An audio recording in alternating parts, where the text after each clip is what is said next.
마태복음 25장 31절에서 40절까지입니다. 읽겠습니다. 인자가 자기 영광으로 모든 천사와 함께 올 때에 자기 영광의 보좌에 앉으리니 모든 민족을 그 앞에 모으고 각각 구분하기를 목자가 양과 염소를 구분하는 것 같이 하여 그 오른편에 염소는 왼편에 두리라. 그때에 임금이 그 오른편에 있는 자들에게 이르시되 내 아버지께 복받을 자들이여 나와 창세로부터 너희를 위하여 예비된 나라를 상속받으라. 내가 줄일 때에 너희가 먹을 것을 주었고 목마를 때에 마시게 하였고 나그네 되었을 때에 영접하였고 헐벗었을 때에 옷을 입혔고 병들었을 때에 돌아보았고 옥에 갇혔을 때에 와서 보았느니라.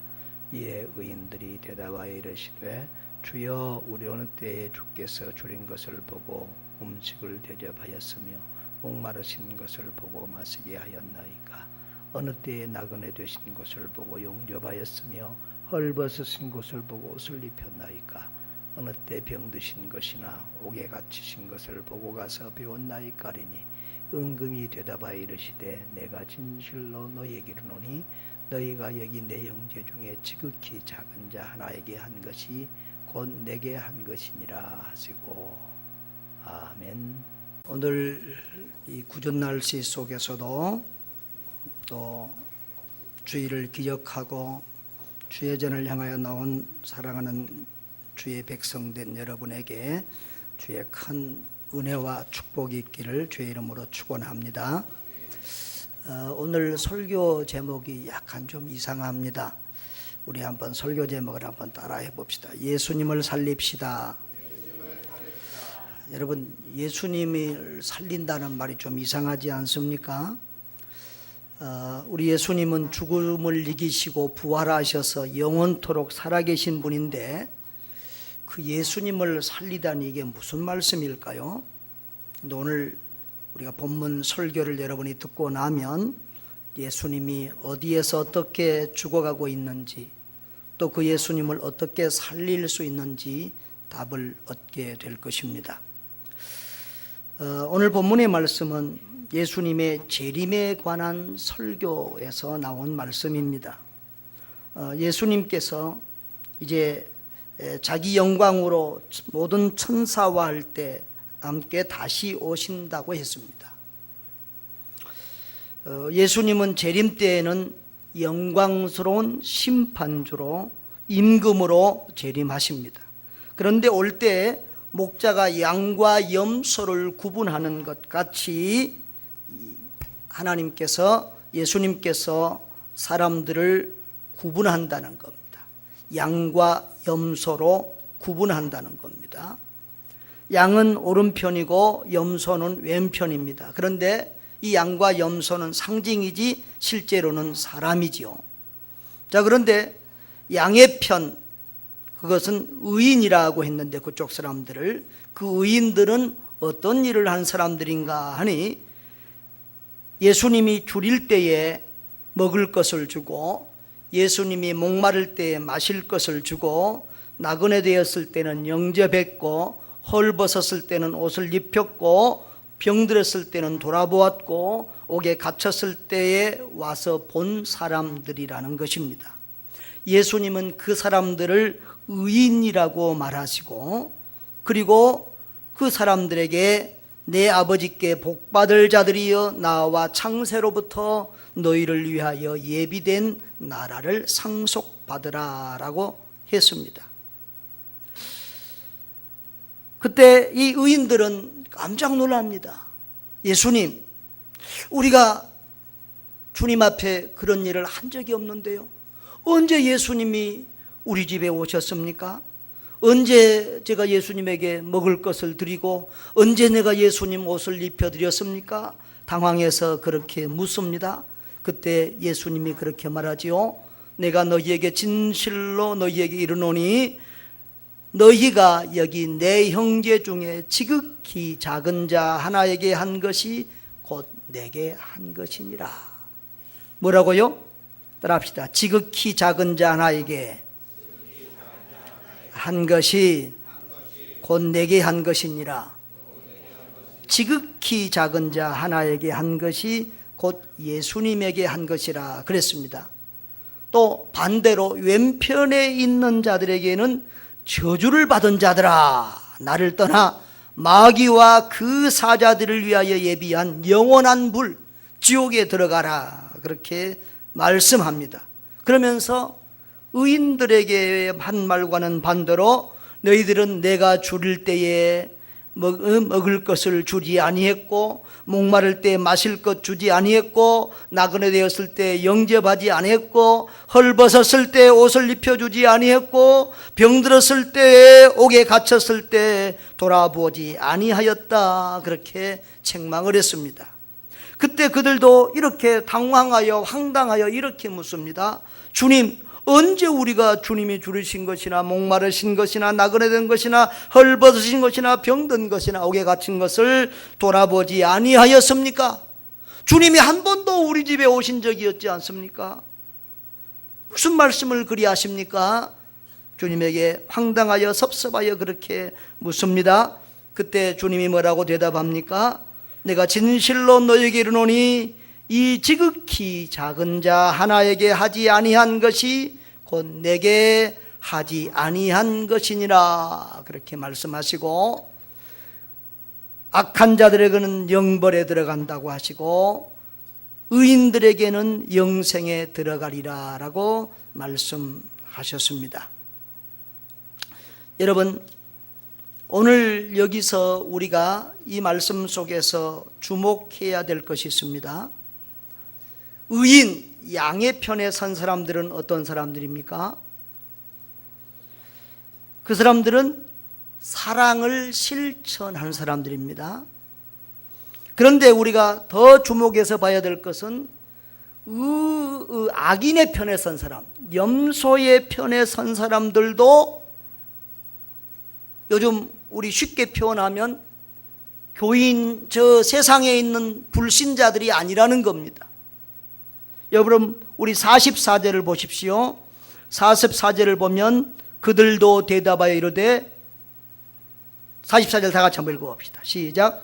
그들도 대답하여 이르되 주여, 우리가 어느 때에 주께서 줄이신 것이나 목마르신 것이나 나그네 되신 것이나 헐벗으신 것이나 병드신 것이나 옥에 갇히신 것을 보고 공양하지 아니하더이까?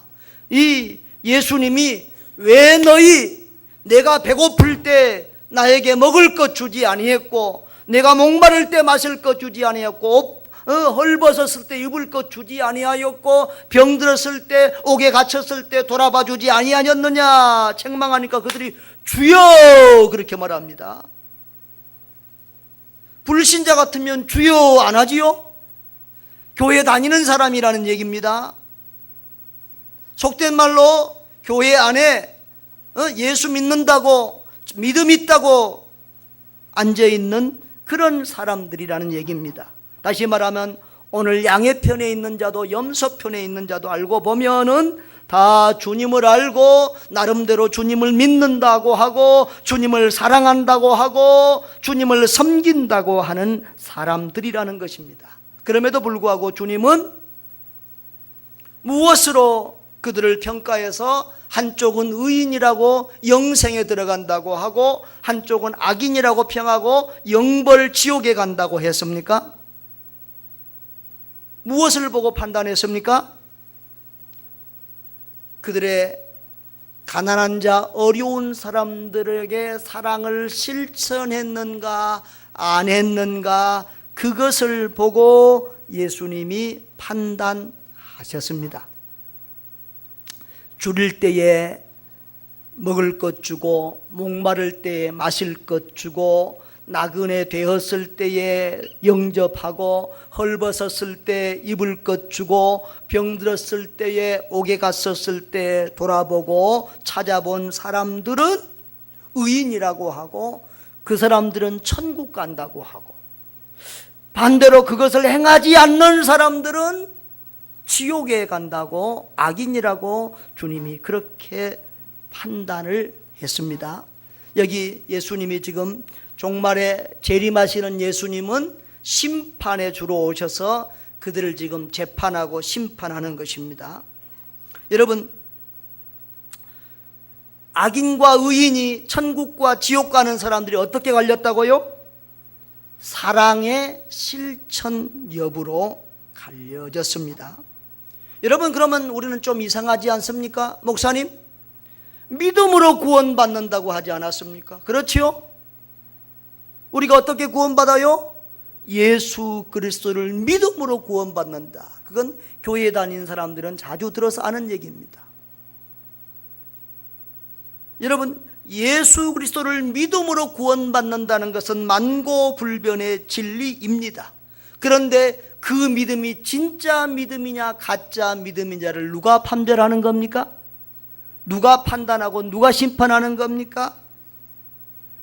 예수님이 하시는 것입니다.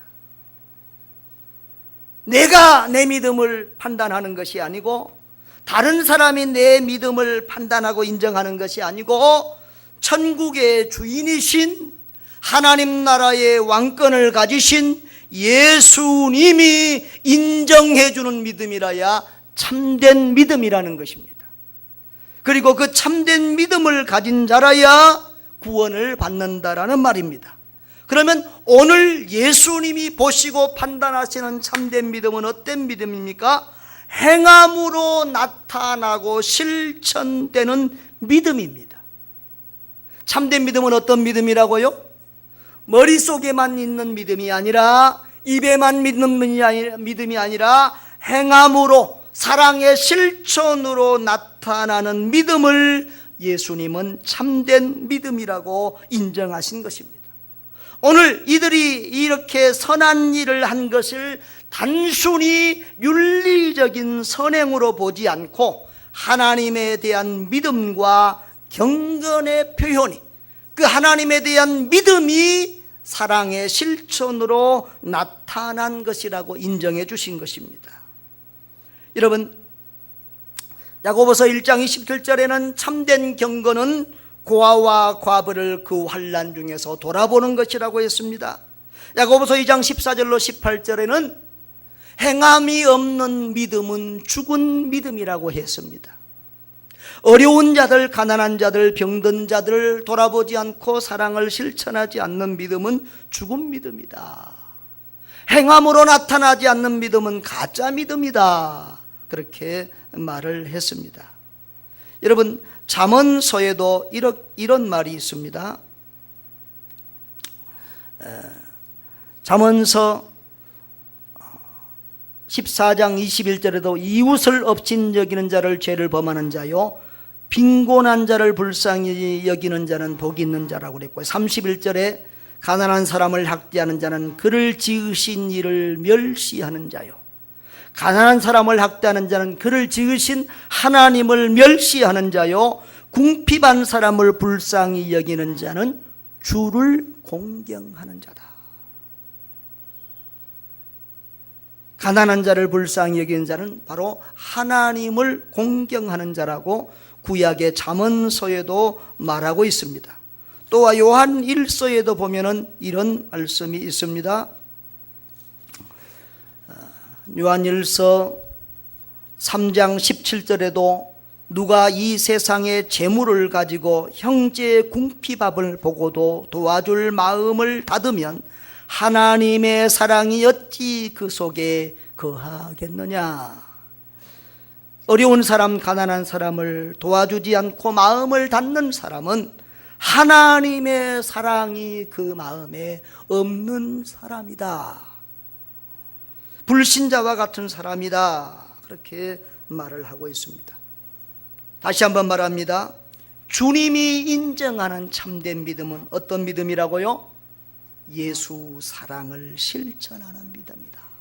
따라합시다. 참된 믿음은 사랑을 실천하는 믿음이다. 옆에 사람들에게 한번 인사하세요. 참된 믿음은 사랑을 실천하는 믿음이랍니다.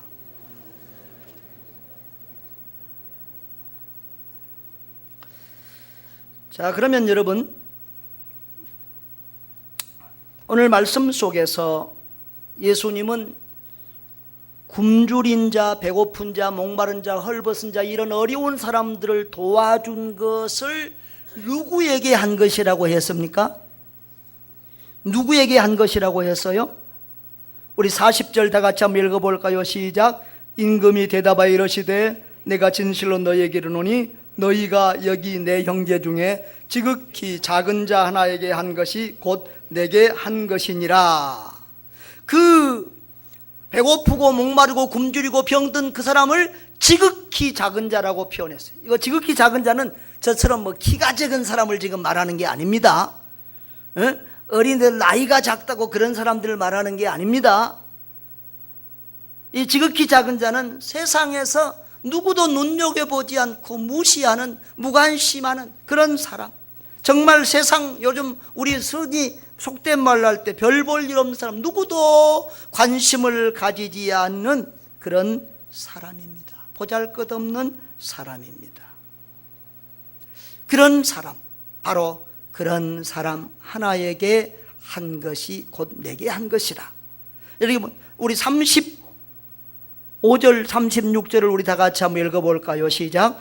내가 주를 때에 너희가 먹을 것을 주었고 목마를 때에 마시게 하였고 나그네 되었을 때에 영접하였고 헐벗었을 때에 옷을 입혔고 병들었을 때에 돌아보았고 옥에 갇혔을 때에 와서 보았느니라. 아멘.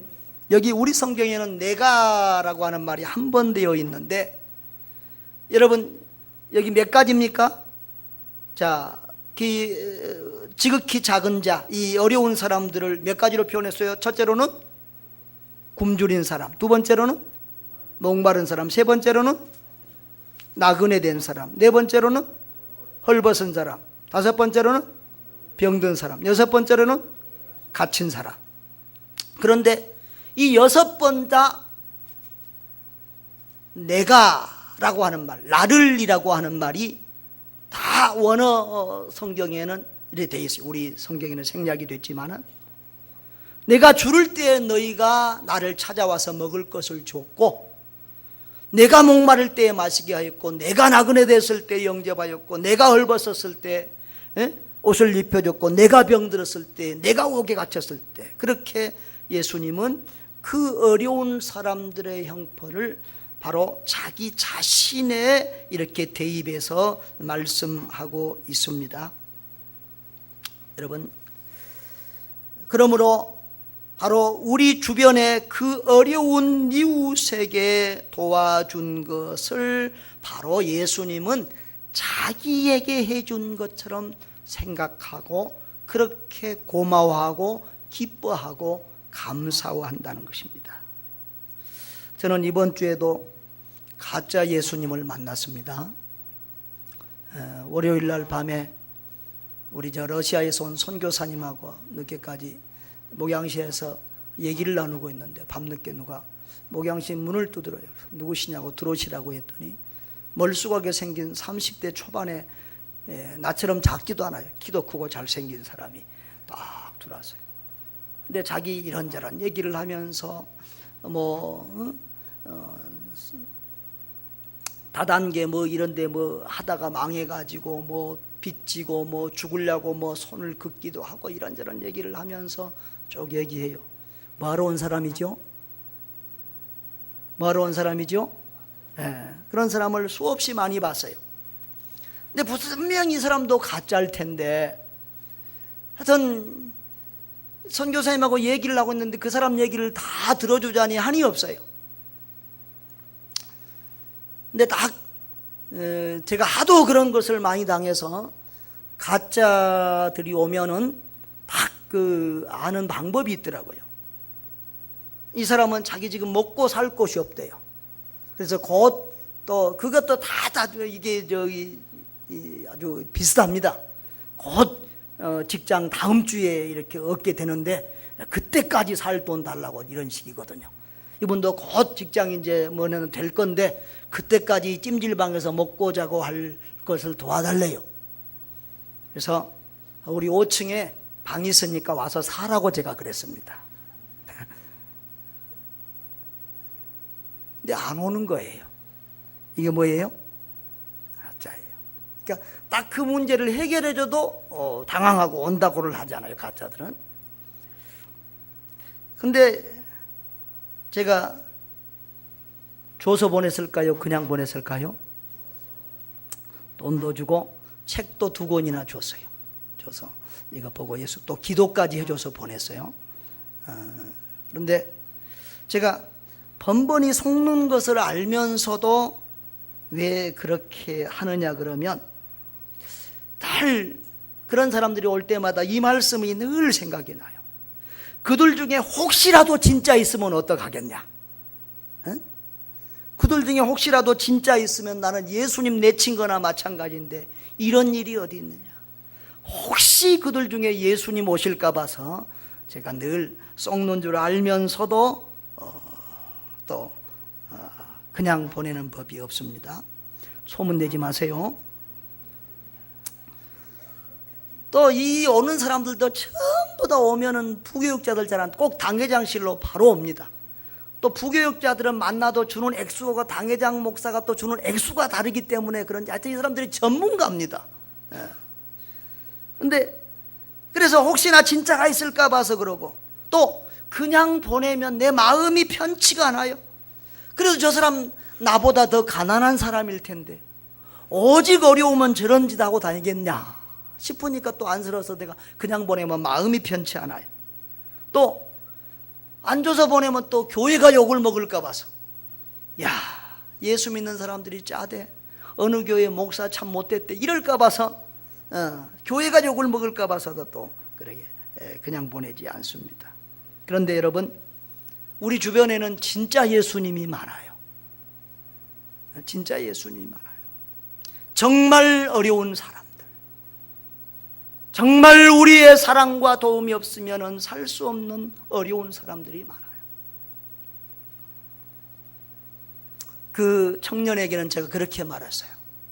우리 교회도 여기 외국인들 여러 사는데 이 외국인들도 날마다 일용직 일 나가면 일자리 잡아서 돈 벌더라. 당신 보니까 멀쩡하게 생기고 키도 나보다 훨씬 더 커요. 생기기도 훨씬 잘생겼어요. 왜 그러고 다니느냐? 일용직이라도 가서 일해라. 제가 그랬는데요. 그런데 정말 우리 주변에는 우리가 도와주지 않으면 살 수 없는 정말 그런 연약하고 어려운 사람들이 있어요. 우리 한국에도 가난하고 불쌍한 사람들 많습니다. 아프리카 가면 더 많습니까? 저 인도에도 많습니다. 그런데 가장 많은 곳이 어딜까요? 북한 땅입니다. 저 북녘 땅에 가면 정말 그런 사람들이 많습니다. 오늘 6가지 말했는데 배가 줄이고 굶주린 사람들이 그 북녘 땅에는 얼마나 많은지 몰라요. 10여 년 전에 90년대에 제가 이 선교사로 있을 때는 월간조선이 매달 왔었어요. 그럼 선교사 때는요, 신문도 없고 뭐 읽을 거리가 없으니까 월간조선이 오면 한자도 안 빼고 다 봅니다. 근데 그 월간조선이 이 북한 얘기가 참 많이 써져 있어요.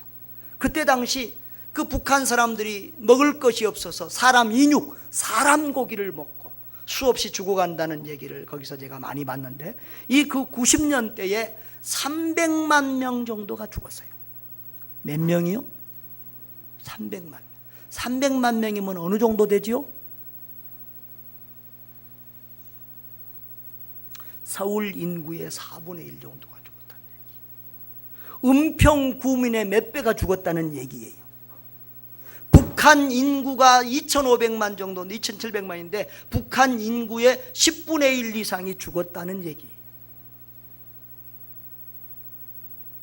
저 대구보다 더 큰 도시 인구가 다 죽었다는 얘기.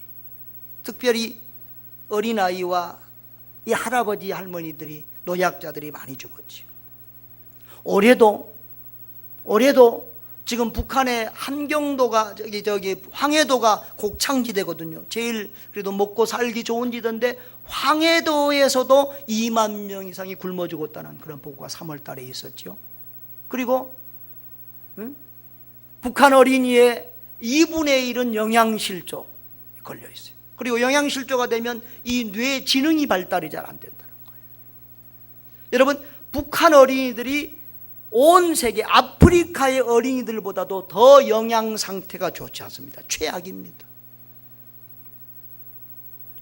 배가 고파 굶어 죽어가는 예수님, 이 시대의 예수님이 저 북녘 땅에 많다는 거예요. 육적으로 영적으로 마실 물이 없어서 죽어가고 있는 영혼들이 북녘 땅에 가득합니다. 나그네 되었습니다. 먹고 살기 위해서 이리저리 돌아다니다가 결국은 안 돼서 저 두만강을 넘고 압록강을 넘어서 북한과 몽골과 동남아와 여러 지역을 떠돌아다니는 탈북자들이 있습니다.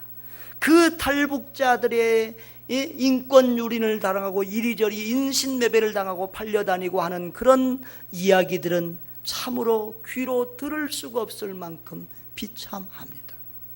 그들이 그 비참한 삶을 살아가고 있는 사람들이 바로 우리와 피를 나눈 동포들입니다. 헐벗고 입을 것이 없습니다. 그래 우리가 저 사할린에 있는 허턱 선교사님 통해서 북한에다 옷 좀 보내준 적 있죠?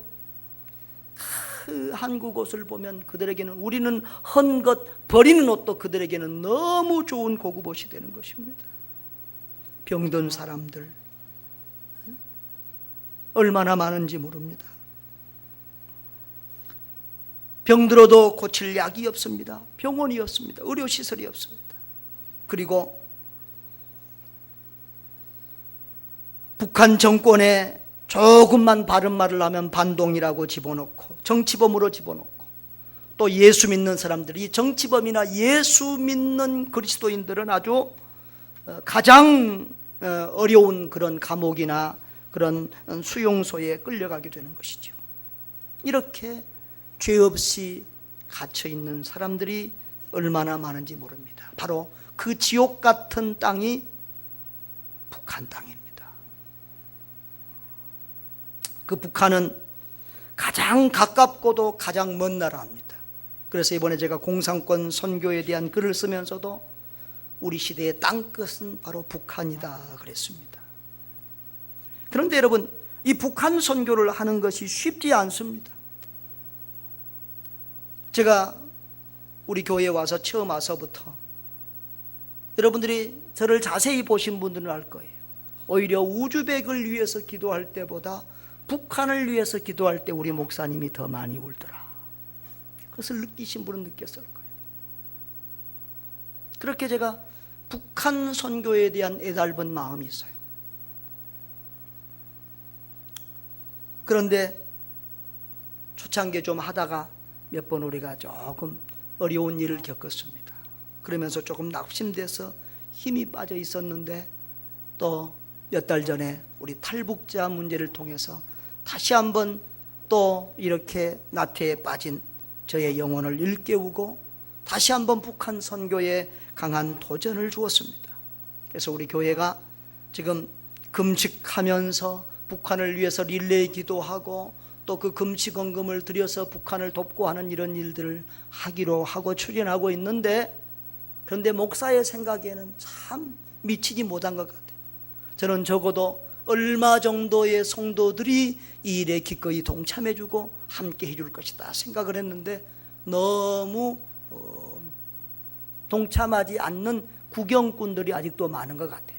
그래서 오늘 다시 한번 이번에 우리 북한 단기 선교, 북한 선교를 가는 이때를 즈음해서 다시 한번 우리 북한 선교에 대해서 도전을 하고, 아직도 구경하고 있는 자들이 이 선한 일에 동참하도록 오늘 이런 시간을 가지고 있는 것입니다.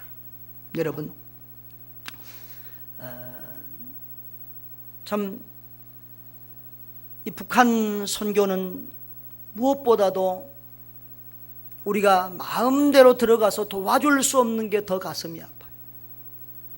이렇게 기아대책에서 온 여러 가지 영상들도 같이 보면서 또 그런 생각을 했어요. 저 아프리카의 어린이들은, 저 인도의 필리핀의 헐벗고 굶주린 어린이들은 우리가 마음만 먹으면 달려가서 직접 보기도 하고 자녀도 삼고 직접 관계를 맺어서 도와줄 수도 있는데, 저 북녘 땅의 우리 아이들은 직접 가서 볼 수도 없고 만날 수도 연결될 수도 없었어. 그렇게 달려갈 수 없는, 마음껏 도울 수도 없다는 것이 너무도 안타깝고 서글프기만 합니다. 여러분, 그래서 이 북한 선교는 참 어려워요. 직접 우리가 도울 수 없으니까 다른 선교단체나 또 NGO 단체들을 통해서 도와야 되기 때문에 우리가 누구와 더불어 이 북한 선교를 하느냐가 굉장히 중요해요.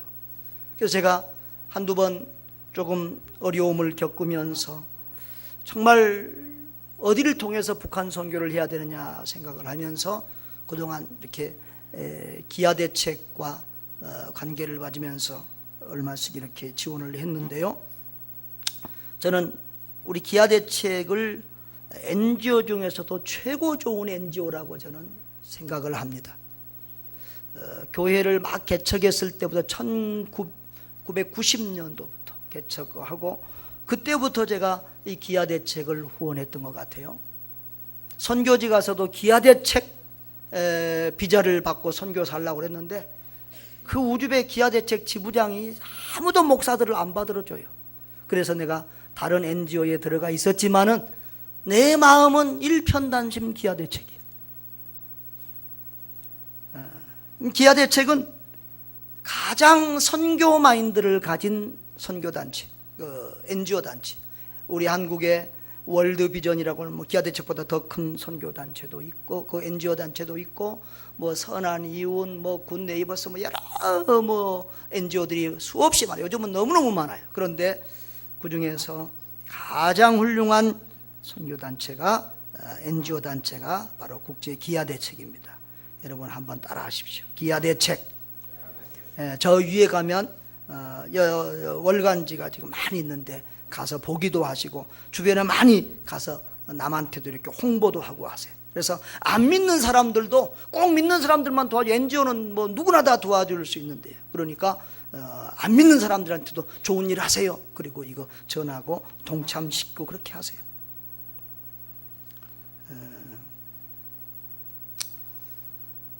특별히 이 기아대책은 사람을 보내는 NGO입니다.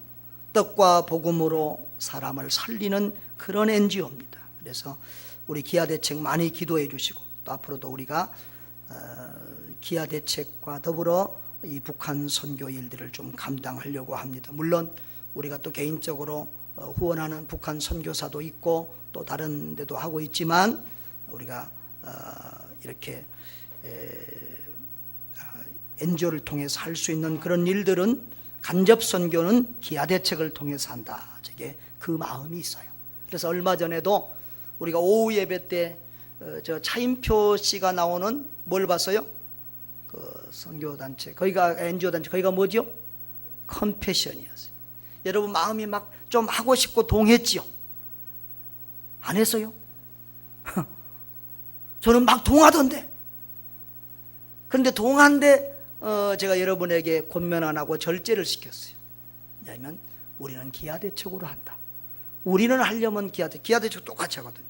기아대책으로 한다 그런 마음이 있었기 때문에 그렇습니다. 아무튼 여러분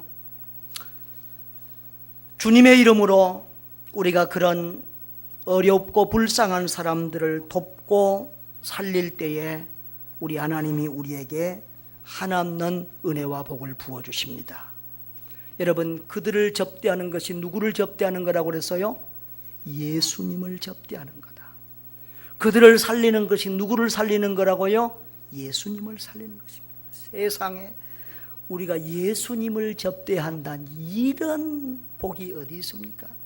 우리가 예수님을 살릴 수 있다는 이런 영광이 어디 있습니까?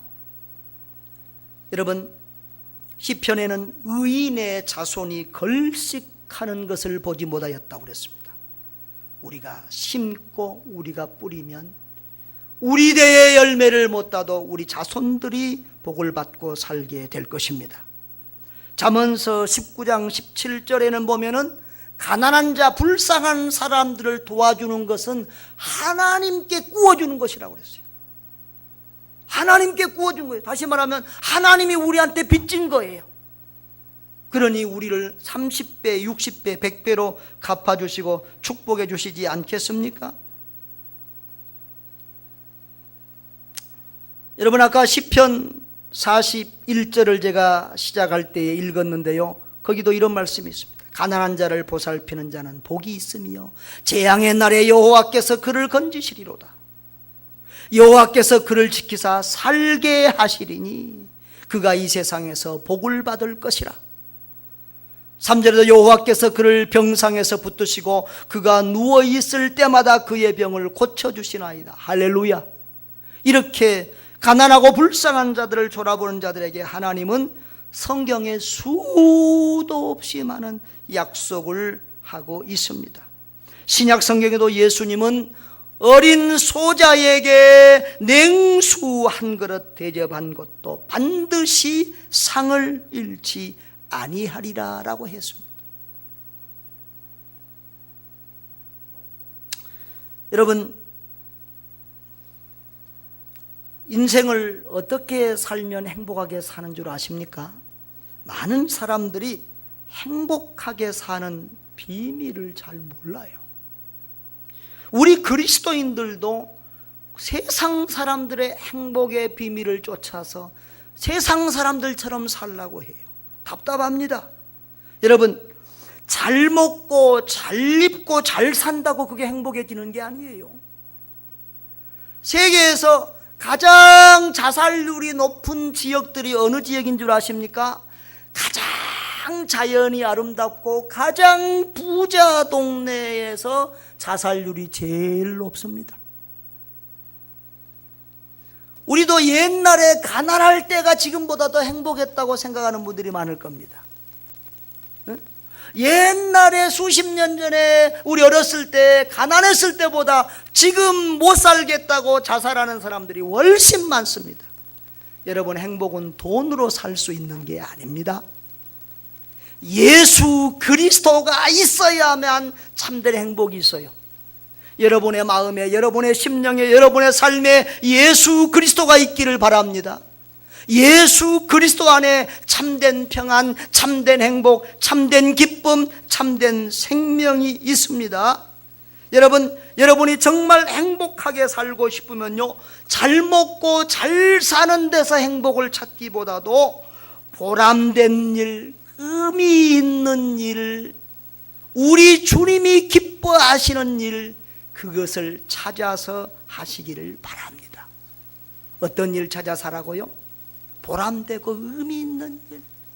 사람들은 안 알아줘도 주님이 알아주시고 주님이 기뻐하시는 일, 그런 일 찾아서 하라고요. 그러면 여러분의 인생이 행복해집니다.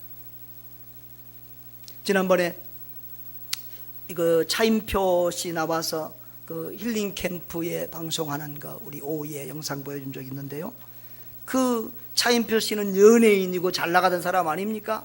그러니까 그 이전에는 뭐 먹고 마시고 좋은 친구들 놀고 제일 그냥 고급 비행기도 비즈니스석 타고, 심지어는 저 인도의 어린아이들 구제하러 도와주러 가면서도 자기 비즈니스석 달라고 그러고 그랬던 사람이라고 그러지 않았어요? 그런데 그가 그 가난하고 어린 아이들을 만나면서 이 구제 봉사, 예수님의 사랑 실천에 눈을 떴다는 게 아니겠습니까? 그런데 그렇게 사랑 실천에 눈을 뜨고 70여 명의 아이들을 품고 그 아이들을 매달 4만 원 이상씩 이렇게 도와주고 또 아이들 입양해서 키우기도 하고 이러면서 그가 인생이 무엇인지, 참된 행복이 무엇인지, 예수는 어떻게 믿는 것이 바로 믿는 것인지를 바로 알았다는 거 아니겠습니까? 그래서 그가 그 이전에 먹고 마시고 누리고 살 때보다도 예수님의 사랑을 실천하고 사는 지금의 삶이 훨씬 행복하고 아름답다는 거예요. 가정도 남편과 아내와 아이들이 한 마음으로 그렇게 가니까, 한 방향을 알아가니까 너무 화목하고 행복하다는 거예요. 여러분, 제가 자주자주 자녀 교육의 중요성을 여러분에게 얘기하는데요, 우리 기독교인의 자녀 교육이 뭡니까? 좋은 대학 나와서 잘 먹고 잘 살아라, 이겁니까? 좋은 대학 나와서, 서울대학 나와서 출세하고 잘 먹고 잘 살아라. 그렇습니까? 이것은 세상 사람들의, 불신자들의 교육법입니다. 그러면 그리스도인의 기독교 교육은 무엇입니까? 예수님의 사랑을 실천하라는 겁니다. 많이 배워서 못 배운 사람들 도와주라는 겁니다. 돈 벌어서 가난한 사람들 도와주라는 것입니다. 건강해서 건강치 못한 사람들을 섬기라는 것입니다. 이렇게 약하고 가난하고 병든 자를 도우며 섬기며 살아라. 이것이 기독교 교육의 핵심이 아니겠습니까? 예수님처럼 섬김과 봉사의 삶을 살라고 하는 것이 아니겠습니까? 그런데 우리가 이런 어려운 사람들을 돕고 구제하는 이런 것들을 부모들이 실천하고 자녀들에게 본을 보이는 것은 교육 중에 최고의 좋은 교육이 되어지는 것이지요. 할렐루야. 이렇게 우리가 어려운 사람들, 이웃들을 돕는 것은 영적으로, 육적으로, 또 교육적으로 범사에 얼마나 큰 복이 되는지를 모릅니다. 여러분, 우리는 가난합니다. 우리 교인 중에 큰 부자 없습니다. 우리 교회는 큰 교회도 아닙니다.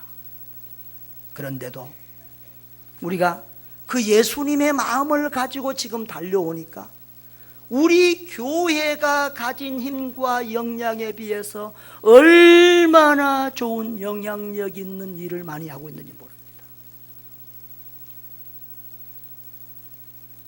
그렇습니다.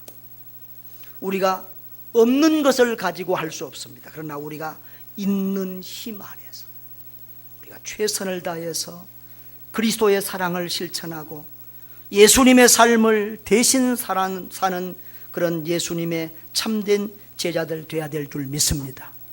예수님이 저와 여러분을 위해서 십자가에서 죽으셨습니다. 예수님이 희생하셔서 우리를 살리셨습니다. 주님이 우리를 위해서 죽어주었기 때문에 우리가 살았다, 그 말입니다. 이제는 우리가 사랑의 빚을 갚을 차례입니다. 죽어가는 예수님을 살릴 차례입니다. 여러분이 아다시피 저는 북한 사람을 3년 동안 숨기고 데리고 있었습니다. 그런데 내가 밀어내서 미적미적 하다가 머뭇거리다가 그를 다시 저 북한 사지로 끌려가게 하고 말았습니다. 3년 동안 데리고 있었는데 그때 당시는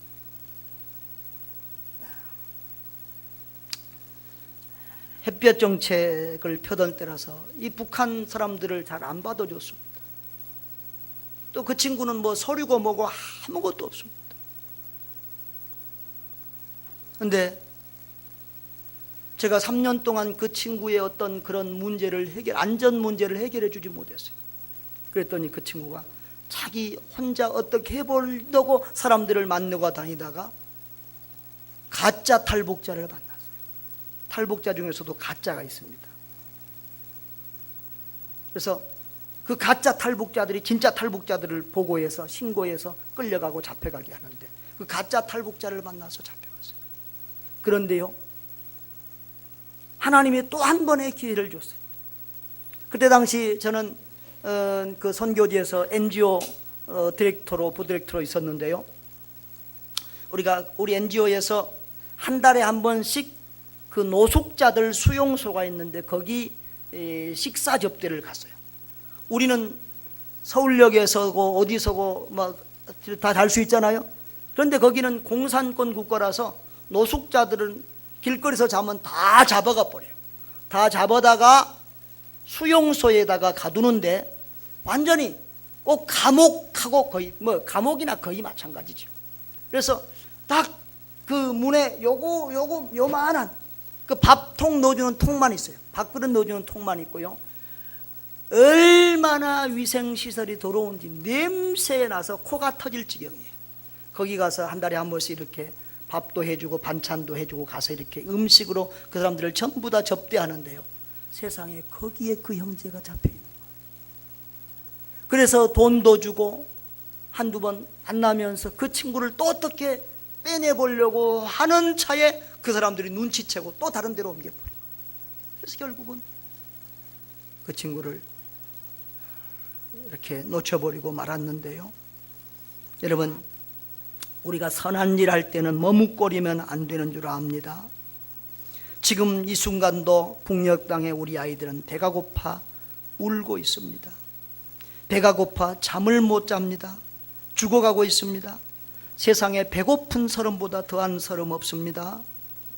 여러분, 우리는 떡과 복음으로 사람을 살려야 됩니다. 여러분, 복음을 전하기 전에 먼저 사람을 살리고 봐야 돼요. 죽은 사람에게는 복음 전할 수 없잖아요. 죽은 사람은 복음 들을 수 없잖아요. 먼저 죽어가는 사람을 살려야 복음을 전할 수 있습니다. 우리의 무관심과 불찰로 저 90년대에 300만 이상의 북한 주민이 동포들이 굶어 죽고 병들어 죽었습니다. 이런 실수를 다시 해서는 안 될 것입니다. 여러분, 이웃을 예수님처럼 여기는 성도가 진짜 참된 성도입니다. 여러분, 옆에 사람 한번 봐보세요. 가만히 보세요. 뭐로 보입니까? 옆에 사람이 예수님으로 보입니까? 옆에 사람이 예수님으로 보이면 그분이 진짜입니다. 고통받는 이웃이, 내 이웃 사람이 예수님처럼 보이는 사람이 진짜 사람. 여러분, 여러분의 이웃을 예수님처럼 사랑하고 섬기시기를 바랍니다. 여러분, 서로 인사 한번 하세요. 당신이 나의 예수님입니다. 당신이 나의 작은 예수입니다. 여러분, 고통받는 이웃들에게 사랑을 실천합시다. 특히 이 시대에 가장 불쌍한 우리 이웃 북한 동포와 어린이들을 위해서 기도하십시다.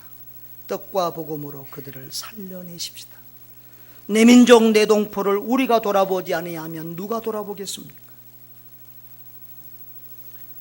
우리 예수 사랑을 받은 그리스도인들이 그 예수 사랑을 실천하지 아니하면 누가 사랑을 실천하고 누가 그들을 살려내겠습니까?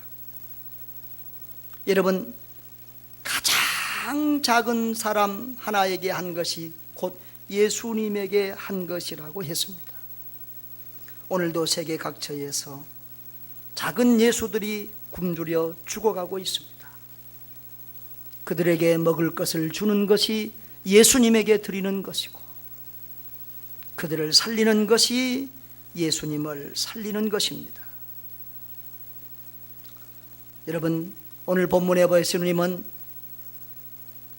그렇게 고통당하는 이웃을 돌아보고 섬기며 살리는 사람들에게 이렇게 말씀합니다. 내 아버지께 복받을 자들이여, 내 아버지께 복받을 자들이여, 나와 창세로부터 너희를 위하여 예비된 나라를 상속하라. 아멘. 예수님은 그렇게 사랑을 실천하는, 그리스도 안에서 사랑을 실천하는 사람들을 참된 신앙인, 참된 믿음의 사람으로 인정하시고 그들을 축복하시고 이 땅에서 복을 주실 뿐만 아니라 영원한 천국을 그들에게 상속하여 주신다는 것입니다. 오늘 이 자리에 있는 저와 여러분 모두가 입에만 있는 믿음이 아니라, 머릿속에만 있는 믿음이 아니라 사랑으로 실천하는 믿음으로 우리의 믿음을 주께 보여드리시기를 바랍니다. 그리하여 이 땅에서와 저 천국에서 영원토록 복을 누리는 여러분 되시기를 주의 이름으로 축원합니다.